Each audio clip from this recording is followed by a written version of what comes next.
அந்தந்த நேரத்தில் அந்தந்த காரியம் செஞ்சால் பல 100 மடங்கு பலன்னு சொல்லுவாங்க. அந்த மாதிரி மேசராசிக்காரங்க உங்கள் வீட்டில் இந்த நேரத்தில் விளக்கேற்றி சாமி கும்பிட்டிங்கன்னா உங்கள் மனசில் இருக்கக்கூடிய கவலையும் சரி புத்தியும் சரி தெளிஞ்சு ஒரு நல்ல மாற்றம் நடக்கிறதுக்கான நேரமாக இந்த நேரம் மேசராசிக்கு ரொம்ப அருமையான பலன் கிடைக்கிறதுக்கான வாய்ப்பெல்லாம் பார்த்தீங்கன்னா இனி வர நாள் இருக்குதுன்னு சொல்லலாங்க. ஏன்னா மேசராசிக்காரங்க பொறுத்த வரைக்குமே இதுக்கு முன்னாடி வரைக்குமே வார்த்தையால் சொல்ல முடியாதுங்க. அந்த அளவுக்கு மேசராசிக்காரங்க பட்டப்பாடுங்கிறது சொல்லி மாளாது. அந்த சனி பகவான் கொடுத்த நெருக்கடியில் எந்த பக்கம் போனாலும் இருக்குதேன்னு நொந்து நூலாக போயிருந்துருப்பீங்க. இனி கவலைப்பட வேண்டாம். ஏன்னா விடியாத இரவும் இல்லை விடியாத வாழ்க்கை இல்லைங்கிற மாதிரி இனி வர நாள் எல்லாமே பார்த்தீங்கன்னா கொஞ்சம் உங்களுக்கு குரு பகவானோட நிலைமைங்கிறது ஒரு சாதகமாக இருக்குதுங்க. குரு பகவான் இப்போ உங்கள் ராசிக்கு சுகஸ்தானத்தில், அதாவது 4ஆம் இடத்துக்கு கடகராசிக்கு வந்திருக்கிறாருல, அவர் அங்கே உச்சம் பெறுறது உங்களுக்கு எப்படி இருக்குன்னா இம்புட்டு நாளாக எந்த விஷயம்லாம் நல்லபடியாக நடக்காமல் இழுத்துக்கிட்டே இருந்துச்சோ அது எல்லாமே நல்லபடியாக நடக்கிறதுக்கான நேரம் தான். தொழிலா வியாபாரமா ரொம்ப அருமையாக இருக்குது, குடைச்சலாக இருக்குது, நஷ்டமாக இருக்குதுன்னு அலைஞ்சிருப்பீங்க.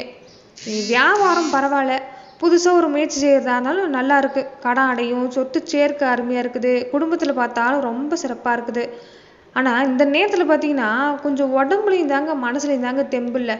நம்மளாலையும் முடியல ஒரு தன்னம்பிக்கை மட்டும் இந்த நேரம் விட்டுறாதீங்க. குரு 4ல் வரதால சின்ன சின்ன அலைச்சல் கொடுக்கும் தான், வேலை சுமை கொடுக்கும் தான். நேரத்துக்கு சாப்பிட்டுக்கிட்டு உடம்பு கொஞ்சம் கவனிச்சுட்டு வந்தீங்கன்னா பாதிப்புங்கிறது பெருசாக இல்லை. மற்றபடி பார்த்தீங்கன்னா மேசராசிக்கு பரவாயில்ல தான். இந்த 2026லாம் கொஞ்சம் அக்டோபர்லேருந்து டிசம்பர் வரைக்கும் குரு பகவான் கொஞ்ச நாள் சிம்ம ராசிக்கு மாறுறாருல, அந்த 2 மாதம் உங்களுக்கு பணமழங்கிறது கொட்டும். அந்த சமயத்தில் அவசரப்பட்டு ஒரு பெரிய முடிவுலாம் எடுக்கக்கூடாது. சுருக்கமாக சொல்லணும்னா அந்த காஞ்ச மாடு கம்பளை விழுந்த மாதிரி இம்புட்டு நாளாக பட்ட கஷ்டம்லாம் ஒன்றா சேர்த்து வச்சு இந்த குரு பகவான் உங்கள் வாழ்க்கையில் நல்ல விடில் தரப்போகிறாரு. தைரியமாக அடுத்தடி எடுத்து வைக்கலாம், நல்லது நடக்கும். ஆனால் கொஞ்சம் நான் சொல்லக்கூடிய ஒரு சில விஷயத்தில் மட்டும் கொஞ்சம் கவனம் கொடுத்துட்டு வந்தீங்கன்னா பரவாயில்ல. அப்படி பார்க்குறப்ப மேச ராசிக்கு இனி வரக்கூடிய நாட்கள் எல்லாமே எப்படி இருக்கும், இந்த ஜூன் மாதத்தில் இந்த 2வது 3வது வாரமும் சரி இனி வரக்கூடிய நாளும் சரி உங்களுக்கு எப்படி இருக்கும், எந்த விஷயம் உங்களுக்கு சாதகமாக இருக்குது, எந்த விஷயத்தில் கவனம் கொடுத்துக்கணும், இந்த நேரம் நீங்கள் செய்ய வேண்டிய வழிபாடு பரிகாரம்லாம் என்னென்ன, அதாவது ஒரு சின்ன தீப பரிகாரம் தான், அந்த பரிகாரம் செஞ்சுக்கிறது உங்கள் வாழ்க்கையில் எந்த மாதிரியான மாற்றத்தை தருங்கிறத பற்றியும் நாம் இந்த பதிவில் பார்க்கலாம். அதுக்கு முன்னாடி நீங்கள் இந்த சேனலுக்கு புதியவராக இருந்தால் இந்த சேனலை சப்ஸ்கிரைப் பண்ணிவிட்டு ஒரு லைக்கும் பண்ணிவிட்டு பின்தொடர்ந்து வாங்க பார்க்கலாம். மேலுமே இந்த வீடியோ பதிவை எந்த மாவட்டத்திலேருந்து நீங்கள் பார்க்குறீங்கிறத மறக்காமல் சொல்லிட்டு போங்க. உங்கள் வாழ்க்கையில் பல்வேறு விதமான பிரச்சனைகளை நீங்கள் சந்திக்கக்கூடிய நபராக இருக்கிறீங்கன்னா, ஜோதிட ரீதியாக தீர்வு காணும் நீங்கள் விருப்பப்படுறீங்கன்னா டிஸ்கிரிப்ஷனில் தொலைபேசி எண் கொடுக்கப்பட்டு இருக்கு. ஜோதிட ரீதியான சந்தேகமாக இருந்தாலும் சரி, உங்கள் வாழ்க்கையில் நீங்கள் சந்திக்கக்கூடிய எந்த விதமான பிரச்சனையாக இருந்தாலும் சரி, தாராளமாக தொலைபேசி மூலியமாக தொடர்பு கொண்டு கூட உங்களோட பிரச்சனைகளுக்கு தீர்வு காணலாம். அதாவது காசு இருந்தால் கறிக்கடை, காசு இல்லாட்டி வெறிக்கடைன்னு சொல்லுவாங்க. நம்ம ஊரில் இது சொல்கிற ஒரு பழமொழி தான். உங்கள் நிலைமை அப்படிதாங்க. எல்லாரும் வேணும், எல்லாரும் நம்மளை மதிக்கணும்னு அன்பை தேடி போகிறீங்க. ஆனால் அங்கே இருந்து வர்ற அலட்சியம் உங்கள் நெஞ்சை தாங்க முடியலைங்க. நமக்குன்னு யாரும் இல்லையே, தனியாக உட்காந்துருக்கிற மாதிரி இந்த நேரம் நீங்கள் உணர்றீங்க. சனி பகவானுடைய பார்வை உங்கள் ராசி மேலே இருக்கிறதால நீங்கள் எவ்வளோ நல்லது செஞ்சாலும் மற்றவங்களுக்கு தப்பாக தான் தெரியும். நம்மளை மதிக்காத இடத்துல நாம் நிற்கிறது காஞ்ச மாட்டுக்கு முன்னாடி புல்லை போடுற மாதிரி வீணு தான். உங்களை வேணும்னு நினைக்கிறவங்க வந்தால் வரட்டும், இல்லைன்னா விட்டுட்டு போகிறவங்க தள்ளி நிற்கிட்டு விடுங்க. அதுக்காகலாம் கவலைப்படக்கூடாது. நீங்கள் மேசனால நெருப்பு ராசி, யாருக்காகவும் நீங்கள் தலை குடிச்சு போக வேண்டிய அவசியம் இல்லை. இப்போ எல்லாரும் உங்களை ஒதுக்குறாங்கன்னா சீக்கிரம் நீங்கள் எல்லாரும் விட உயரத்துக்கு வர போகிறீங்கன்னு அர்த்தம். இப்போ உங்கள் உறவுகள் ஓடி உங்ககிட்ட பேசும் இனி வர நாள் எல்லாமே. அது வரைக்கும் அமைதியாக உங்கள் வேலையில் மட்டும் கவனம் கொடுத்தீங்கன்னா மனசில் இருக்கக்கூடிய கஷ்டமும் சரி, உங்கள் வீட்டில் இருக்கக்கூடிய கஷ்டமும் சரி படிப்படியாக நீங்கிறதுக்கான வாய்ப்புங்கிறது இருக்குது. ஆடிப்பட்டம் தேடி விதன்னு சொல்லுவாங்க, அப்படி பெரியவங்க சும்மா சொல்லலை. இப்போ வர்ற காலத்தில் நீங்கள் புதுசாக தொழில் அமைச்சுக்கிட்டா ரொம்ப அருமையாக இருக்கிறதுக்கான வாய்ப்பெல்லாம் இருக்குது. ஆனால் கையில் காசு எதுக்கு தகுந்த மாதிரி இருக்குதோ அதுக்கு தகுந்த மாதிரி செய்யணும். கடை வாங்கி பெருசாக கடை வாங்கி முதலீடு போடுறங்கிறதெல்லாம் வேண்டாம். மற்றவங்க கிட்ட வேலை பார்க்குறத விட நீங்கள் சொந்தமாக ஒரு சின்ன பெட்டி கடையோ மளிகை கடையோ இல்லை உங்கள் திறமைக்கு ஏற்ற மாதிரி வியாபாரம் பண்ணிங்கன்னா நல்ல வருமானம் வரும். சொந்தக்காரங்க நண்பர்கள் யாரையும் கூட்டாளியே சேர்த்துக்காதீங்க. தனியாளாக நின்று எதுவாக இருந்தாலும் செய்கிறது பரவாயில்ல, கூட்டு வியாபாரம் வேணாம். அதுதான் உங்களுக்கு லாபத்தை தரும், மரியாதையை காப்பாற்றும். விட்டு நாளாக முடங்கி கிடந்த வியாபாரம் இன்னும் நல்லா இருக்குது. வியாபாரமாக இருக்கட்டும், நீங்கள் எடுக்கிற தொழில் முயற்சியாக இருக்கட்டும், நீங்கள் ஒரு வேலையில் கவனம் கொடுத்தா கூட வேறு அருமையாக இருக்குது. அதை பற்றிலாம் கவலைப்பட வேண்டாம். குரு பகவான் சுகஸ்தானத்துக்கு வர்றாரு. அது எப்படிப்பட்ட பலன்னா, வண்டி வாகன யோகம்லாம் நீ வர நாளில் அருமையாக இருக்குது. 2 வீலர் வாங்குறது, இல்லைன்னா உங்கள் வசதிக்கு ஏற்ற மாதிரி ஒரு கார் வாங்குறதுக்கான யோகம்லாம் இருக்குது. பழச வச்சுருக்கேன், அடிக்கடி ரிப்பேர் ஆகி காசை கறியாக்கிட்டே இருக்கிற நிலமையாக இருக்குதுன்னா நீங்கள் மாற்றிட்டு புது வண்டி வாங்கிக்கலாம். முதல்ல அப்படி வண்டி வாங்கிட்டிங்கன்னா குடும்பத்தோட குலதெய்வக்கு போயிட்டு வர்றது ஒரு முக்கியமான பாக்கியத்தை கொடுக்கும். வீடு நல்லா இருந்தால் நாடு நல்லா இருக்கும்பாங்க. குடும்பத்தில் இம்புட்டு நாளாக இருந்த ஒரு மனக்கசப்பு மாறும். ஒரு கலகலப்பான சூழ்நிலை தான். சின்ன சின்ன சண்டை வராமலாம் இருக்காது இந்த நேரத்தில். ஆனால் சண்டை வந்தாலும் ஒருத்தர் புரிஞ்சுக்குவீங்க. குடும்பத்தில் பணப்பற்றாக்குறை குறைங்க. அதனாலேயே தேவையில்லாத சண்டை வராது. உங்கள் பேச்சை கேட்டு குடும்பம் நடக்கிற அளவுக்கு இந்த நேரம் வீட்டில் மதிப்பு மரியாதை இருக்குது. குழந்தைங்களோட எதிர்காலம் என்ன ஆகுறது அப்படின்னு நிறைய பேர் யோசிக்கிறீங்க. தங்கமான காலங்க. உங்கள் மனசு பெரிய நிம்மதியும் உங்கள் பிள்ளைங்களோட எதிர்காலம் தான். யாருக்காக வாழ்கிறீங்களோ இல்லையோ உங்கள் குழந்தைகளுக்காக தான் வாழ்கிறீங்க. இனி குழந்தைங்க வழியில் நல்ல மாற்றம் தாங்க. பிள்ளைங்க படிப்பில் ரொம்ப ஆர்வம் காட்டுவாங்க, நல்ல மார்க் எடுப்பாங்க, உங்களுக்கு பெருமையை தேடி தருவாங்க. வயசுக்கு வந்த பிள்ளைங்களா இருந்தால் அவங்களுக்கு நல்ல இடத்துல வேலையோ சீரஞ்சிறப்புமாக கல்யாண காட்சி எல்லாமே பண்ணுறதுக்கான வாய்ப்பெலாம் இனி வர்ற நாளில் நல்லபடியாக இருக்குது. பிள்ளைங்களால் உங்களுக்கு கௌரவம் வருங்க. இப்போ நடக்கிற அவமானம்லாம் அவங்களை செதுக்கிறதுக்கு தான். விழுந்தாதானே எந்திரிக்க முடியும். வரப்போகிற காலம் உங்களுக்கு தொழிலோ வண்டியோ குடும்ப பிள்ளைங்களோ எல்லாத்துலேயும் வளர்ச்சி இருக்குது. மனசை மட்டும் தளர விடாமல் முகத்தில் ஒரு சிரிப்போடு அதே கம்பீரத்தோடு நடந்துவாங்க. இந்த நேரம் உங்களுக்கு நல்ல மாற்றம் தான். மேசராசிக்காரங்க பண வருமானம் எப்படின்னா நீங்கள் பரவாயில்ல. ஏன்னா செவ்வாயோட வீடு. பொதுவாக நீங்கள் உழைப்புக்கு அஞ்சாதவங்க.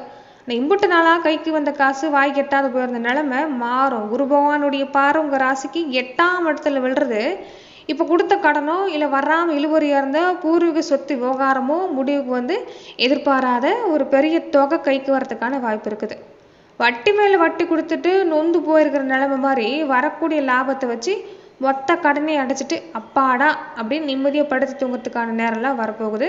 வர்ற காசை அப்படியே தனியாக செலவழிக்காமல் ஒரு தங்க நகையாவோ நிலமாவோ ஒரு பேங்க் சேமிப்பாவோ மாற்றிக்கிறது பரவாயில்ல. என்கிட்ட இருந்தால் கை காசு தங்க மாட்டேங்குது அப்படின்னு நினச்சிங்கன்னா இந்த மாதிரி விஷயம் பண்ணிக்கலாம். இல்லைன்னா உங்கள் பிள்ளைகளோட பேரில் வாழ்க்கை துணையோட பேரில் பண்ணிக்கிட்டிங்கனாலும் பரவாயில்ல தான். இவ்வளோ நாளாக உங்களை மதிக்காதவங்க முன்னாடி நீங்கள் 4 காசு சம்பாரித்து கௌரவமாக வாழ போகிற காலம் இனி வர நாள் தான். அதனால் ஒரு மனசை போட்டு குழப்பிக்காதீங்க. பெரிய பெரிய செலவு பண்ணி பரிகாரம் பண்ணுங்கிற அவசியம்லாம் இல்லை. மனசார நம்பிக்கையோடு உங்கள் குலதெய்வ கோவிலில் போய் வழிபாடு பண்ணாலே போதும். இல்லை அவங்க குலதெய்வ கோவிலுக்கு குடும்பத்தோடு போயிட்டு வாங்க. குலதெய்வத்துக்கு பொங்க வச்சு இல்லைன்னா அபிஷேகத்துக்கு இளநீர் சந்தனம் வாங்கி தந்து மனசார வேண்டிக்கிட்டு வந்தாலே குலதெய்வ உத்தரவு இருந்தாலே மற்ற கிரகம் ஒன்றும் செய்யாதும்பாங்க. மேசராசிக்கு அதிபதி செவ்வாய். செவ்வாயோட அதிதேவதை நம்ம தமிழ் கடவுளான முருகப்பெருமான்.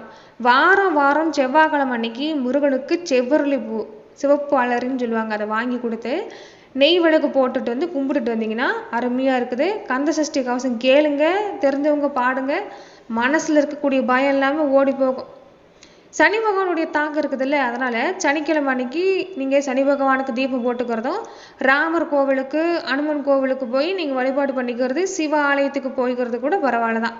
அங்கே இருக்கக்கூடிய நவகிரக சன்னதியில் சனீஸ்வர பகவானுக்கு ஒரு சின்னதாக கருப்பு துணியில் எள் முடிச்சு போட்டு நல்லெண்ணெய் ஊற்றி விளக்கேற்றிட்டு வந்தீங்கன்னா நல்ல பலன் கிடைக்கும். காக்காவுக்கு கொஞ்சோண்டு சாதம் சனிக்கிழமை அன்னைக்கு மறக்காமல் சாதத்தில் கொஞ்சமாக நல்லெண்ணெய் கலந்து வைங்க.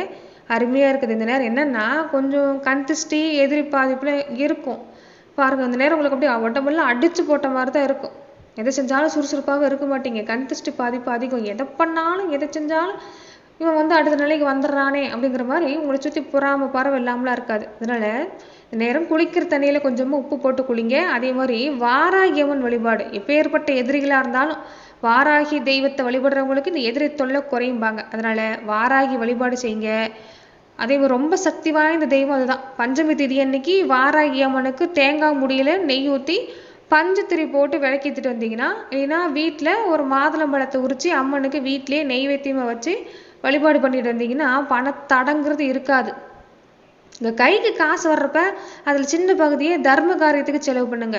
ஏன்னா சனி பகவான் இந்த விஷயத்தால் சந்தோஷப்படுவார்.